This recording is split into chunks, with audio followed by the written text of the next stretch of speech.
जी सभी दोस्तों का अपने क्लास में हम एक बार फिर से वेलकम करते हैं। एक बार फिर से हम मैदान में आ चुके हैं और अब की बार वैलेंस बॉन्ड थ्योरी और उसकी सिंपल ट्रिक्स लेकर के आए हैं तुम्हारे पास। तो ये थ्योरी हमें बहुत सारी चीज़ों के बारे में बताती है, लाइक हाइब्रिडाइजेशन ऑफ कम्प्लेक्स, कि कम्प्लेक्स का हाइब्रिडाइजेशन क्या होगा। ठीक है, उसके बाद ये हमें ज्योमेट्री का बताती है कि कम्प्लेक्स की ज्योमेट्री कैसी होगी। उसके बाद ये हमें कलर्ड कंपाउंड्स का बताती है एंड मैग्नेटिक बिहेवियर का बताती है।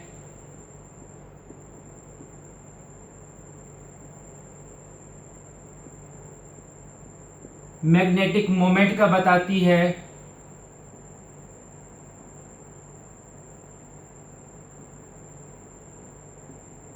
और one more thing, type of complex का भी बताती है। कम्प्लेक्स किस टाइप का होगा, टाइप ऑफ कम्प्लेक्स। तो ये 5-6 चीजें हैं, इनके बारे में ये थ्योरी बताती है। हाइब्रिडाइजेशन sp3 हो सकती है। ठीक है जी, sp3 के बाद dsp3 हो सकती है, d2sp3 हो सकती है और इसके अलावा हाइब्रिडाइजेशंस dsp2 भी पॉसिबल है। ओके, अगर sp3 हाइब्रिडाइजेशन हो तो ज्योमेट्री होगी टेट्राहीड्रल, ज्योमेट्री होगी टेट्राहीड्रल। अगर dsp3 हाइब्रिडाइजेशन हो तो ट्राइगोनल बाइपिरामिडल ज्योमेट्री होगी।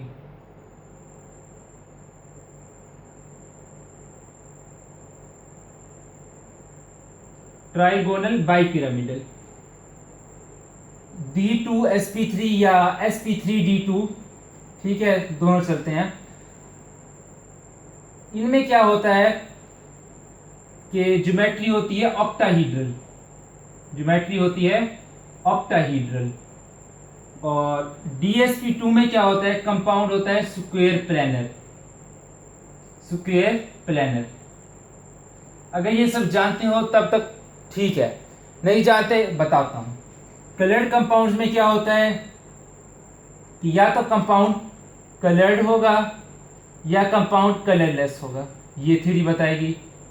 मैग्नेटिक बिहेवियर वैसे तो 5 टाइप्स का होता है, लेकिन कोऑर्डिनेशन कंपाउंड में हम जनरली 2 तरह का मैग्नेटिक बिहेवियर स्टडी करते हैं। एक पैरामैग्नेटिज्म और एक हम स्टडी करते हैं डायामैग्नेटिज्म।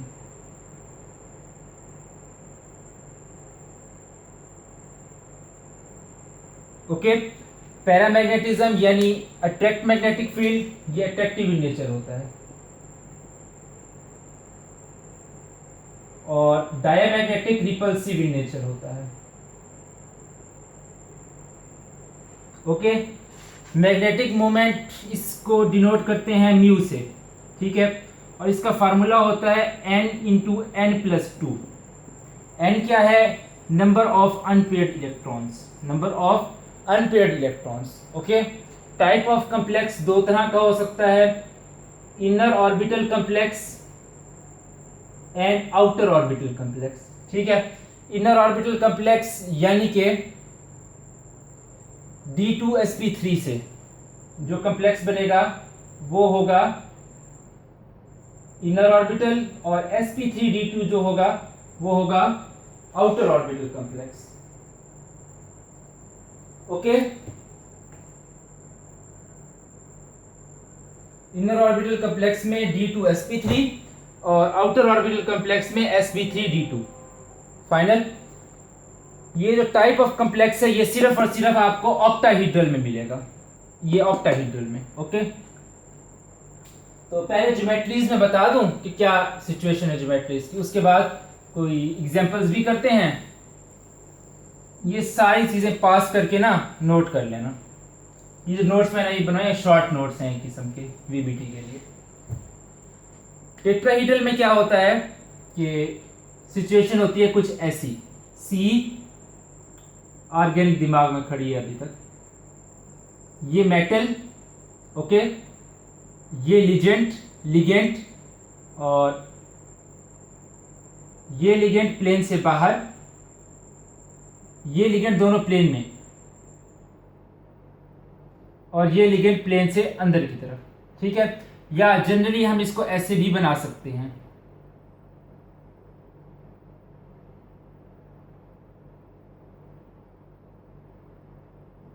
जनरली हम इसको ऐसे भी बना सकते हैं।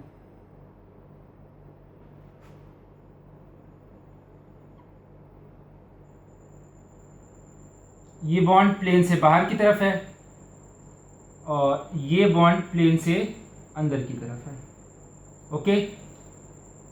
लिगेंड फिर हाइड्रोजन लगा दिया ना, ऑर्गेनिक दिमाग में खड़ी है अभी तक भी। तो ये होता है टेट्राहीड्रल स्ट्रक्चर, ओके। टेट्राहीड्रल के बाद इसमें sp आपकी 3 हाइब्रिडाइजेशन होती है। स्क्वायर प्लेन में क्या होता है, dsp2 हाइब्रिडाइजेशन। उसमें क्या होता है, मेटल, ये लिगेंड, ये मेटल बोर्ड पर चिपका हुआ है, ये भी बोर्ड पर और बोर्ड पर। स्क्वायर प्लेन एक ही प्लेन में है, ठीक। और जो होता है DSP3 में क्या होता है कि ट्राइगोनल बाइपिरामिडल ज्योमेट्री।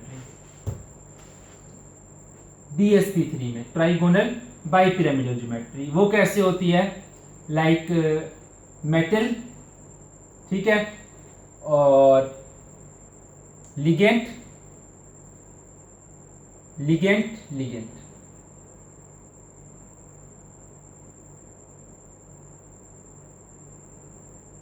ओके।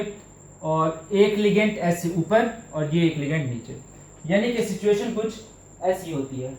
मैं बताऊं, ये अब है, ये एक फर्ज करो प्लेन है, ओके। ये वाला M इधर होगा इस ठीक पेज के ऊपर, ये लिगेंड ठीक पेज के ऊपर, ये लिगेंड इधर मौजूद होगा, ये लिगेंड इस साइड पर मौजूद होगा, और ये वाला जो लिगेंड है वो ठीक इधर मौजूद होगा इस जगह पर, और ये वाला लिगेंड इधर नीचे यहाँ मौजूद होगा इस जगह पर, ओके। ऐसी ज्योमेट्री को हम बोलते हैं ट्राइगोनल बाइपिरामिडल। ये 3 प्लेन में, और ये प्लेन से ऊपर, ये प्लेन से नीचे की तरफ, ओके। और sp3d2 या d2sp3, इसमें जो ज्योमेट्री होती है वो होती है octahedral, metal, ligand, okay. Situation ऐसी होती है कि ये मेटल और ये 4 ठीक इसके ऊपर, ये वाला लिगेंड इधर और ये वाला लिगेंड इधर नीचे मौजूद होता है, ओके। तो एक एग्जांपल भी कर लेते हैं।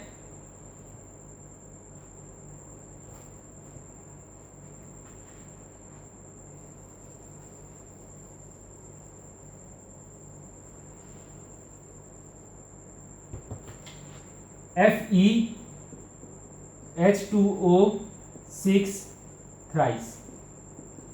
इसका सबसे पहले तो हमने बताना पड़ेगा हाइब्रिडाइजेशन, फिर उसके बाद इसकी ज्योमेट्री बताएंगे, और सब कुछ जो तुम्हें ट्रिक्स बताएंगे वो सारी इस पर अप्लाई करेंगे।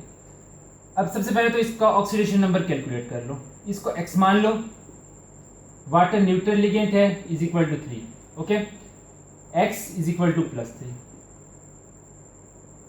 आयरन का एटॉमिक नंबर होता है 26। यहां पर अब x इज इक्वल टू +3 है, यानी आयरन के ऊपर +3 का चार्ज है, ठीक है। और यहां पर है 26 के लिए अगर इलेक्ट्रॉनिक कॉन्फ़िगरेशन बनाई जाए तो ऐसे बनाई जाती है, आर्गान, ठीक है, आर्गान में 18, फिर अगला 4s2 20 और 3d6, ठीक है। 3 इलेक्ट्रॉन निकल गए, ठीक है। हम जानते हैं कि ये जो 3 इलेक्ट्रॉन निकलते हैं, पहले इस 4s में से इलेक्ट्रॉन निकलता है क्योंकि ये आउटर मोस्ट में मौजूद है, तो यहाँ पर 0, 1 इलेक्ट्रॉन यहाँ से निकल गया, यहाँ पर कितने बच गए 5। अगर इसकी ऑर्बिटल डायग्राम बनाई जाए तो कैसे बनेगी? सबसे पहले 3D की बनेगी, 1 2 1 2 3 4 5, ठीक है। देन उसके बाद 4s, देन ये 4p, देन ये 4d। ओके, 4s में कोई इलेक्ट्रॉन नहीं है। दिस वाज 3d, एक एक इलेक्ट्रॉन मौजूद है सब में। ओके, और यहां पर देखो कोई इलेक्ट्रॉन नहीं, ये आपका 4p है, दिस इज 4d, कोई इलेक्ट्रॉन नहीं। ओके, अब H2O है 6, यानी 6 लिगेंड है। तो 6 लिगेंड क्या करेंगे? 6 लोन पेयर डोनेट करेंगे, यानी मोनोडेंटेट है ना H2O, तो एक लोन पेयर डोनेट कर सकता है, तो 6 लोन पेयर H2O डोनेट करेंगे। तो ये जब 6 लोन पेयर डोनेट होंगे तो एक लोन पेयर इधर इधर इधर इधर इधर और इधर आएगा। ओके, इलेक्ट्रॉन्स जो आएंगे इस जगह 6 इलेक्ट्रॉन पेयर्स डोनेट हुए हैं, 3 4 5 और ये छठवां। ओके,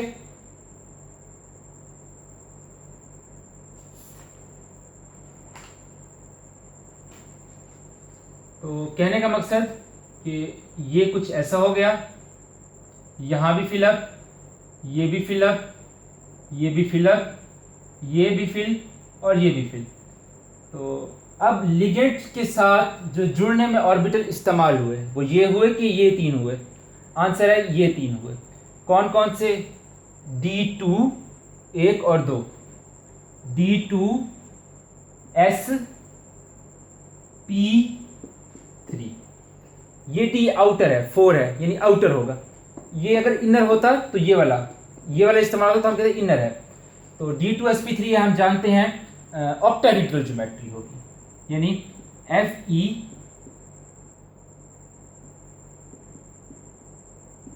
H2O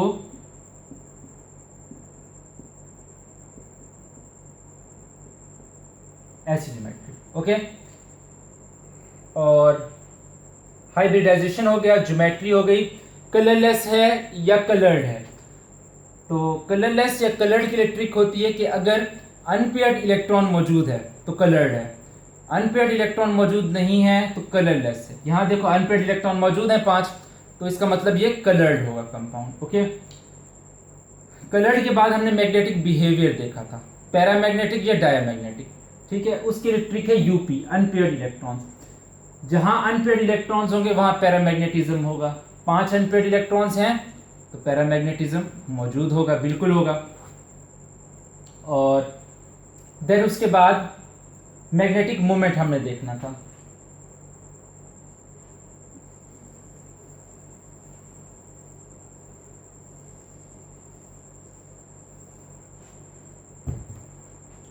मैग्नेटिक मोमेंट यानी mu naught is equal to under root n into n plus 2। Unpaired electron कितने थे? 5, तो mu naught is equal to 5 into 5 plus 2,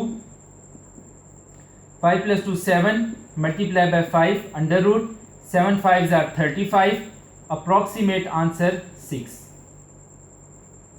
Bohr magneton ये यूनिट है इसका मैग्नेटिक मोमेंट का। ओके, म्यू, सिर्फ mu naught नहीं, म्यू से डिनोट करते हैं इसे। और ये एक आउटर ऑर्बिटल कॉम्प्लेक्स था क्योंकि इसमें 4D पार्टिसिपेट कर रहा था। ओके, इसी तरह से एक और एग्जांपल लेते हैं FeCO6 2 पॉजिटिव की।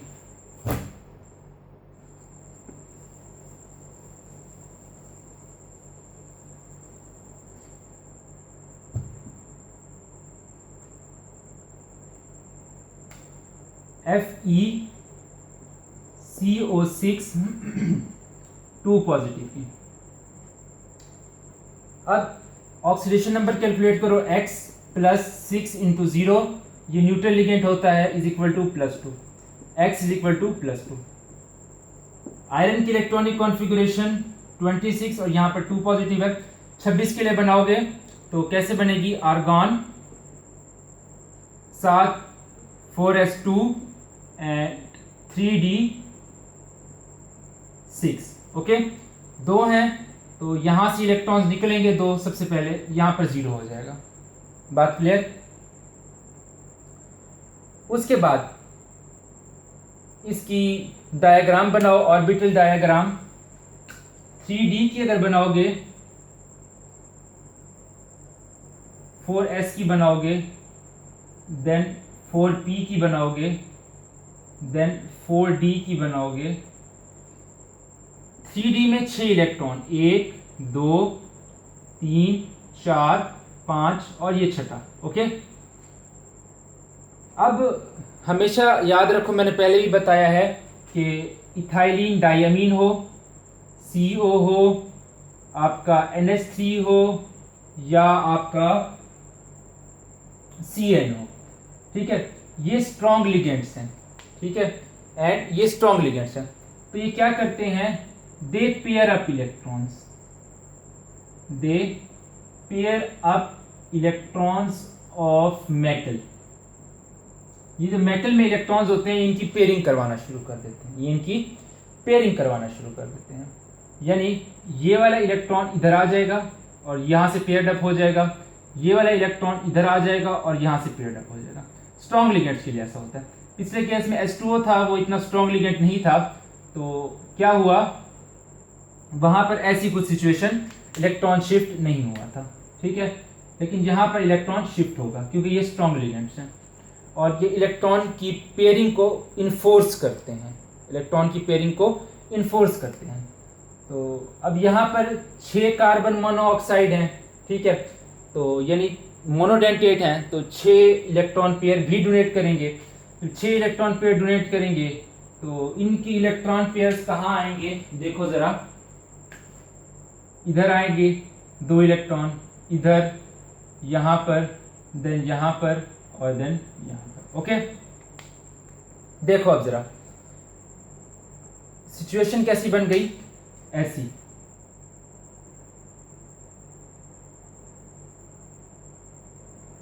एक 2 3 4 5, this is 3d, 4s, 4p और ये था 4d। ओके, अब d2 अंदर वाला है तो d2 पहले लिखेंगे। पिछला वाला जो था उसमें हमें, क्योंकि यहां पर आए थे तो हमने d2 बाद में लिखा था और sp3 पहले लिखा था। ओके, अगर पिछले वाले में मुझे लग रहा है कि शायद मुझसे गलती हुई है तो ये वहां पर ठीक कर लेना, sp3 d2 पिछले वाले में। यहाँ पर क्या है, अंदर वाले हैं तो d2 पहले लिखेंगे और ये sp3। ओके, d2 sp3 इसका हाइब्रिडाइजेशन हो गया, ज्योमेट्री फिर से ऑक्टाहेड्रल होगी।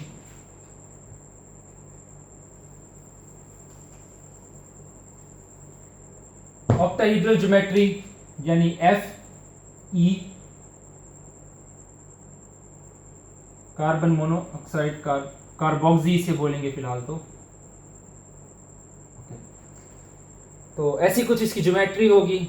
अब मजीद अगर बात की जाए इसके कलर्ड बिहेवियर पर, तो अनपेयर्ड इलेक्ट्रॉन नजर आ रहे हैं, तो no, this will be colourless due to the presence of paired electrons. अगर मैग्नेटिक बिहेवियर की बात की जाए इसकी, तो कहीं पर अनपेयर्ड इलेक्ट्रॉन नजर आ रहे हैं, नहीं, तो क्या होगा, डायमैग्नेटिक, रिपेल करेगा मैग्नेटिक फील्ड को। मैग्नेटिक मोमेंट कैलकुलेट करने की बात करें तो mu is equal to √n into n plus 2। Okay, 0 into 0 plus 2 √ solve करोगे आंसर कितना आएगा, 0। ओके, तो और ये एक इनर्ट ऑर्बिटल कॉम्प्लेक्स होगा क्योंकि यहाँ पर d2 है, ठीक है। अगर sp3 d2 होता तो ये आउटर होता, लेकिन यहाँ पर d2 sp3 है, अंदर वाले d हैं तो पहले लिखे हैं, तो इसी वजह से ये क्या होगा, एक इनर ऑर्बिटल कॉम्प्लेक्स होगा। तो इसी के साथ हमारा लेक्चर ख़त्म हुआ, फिर मिलते हैं अगले क्लास में।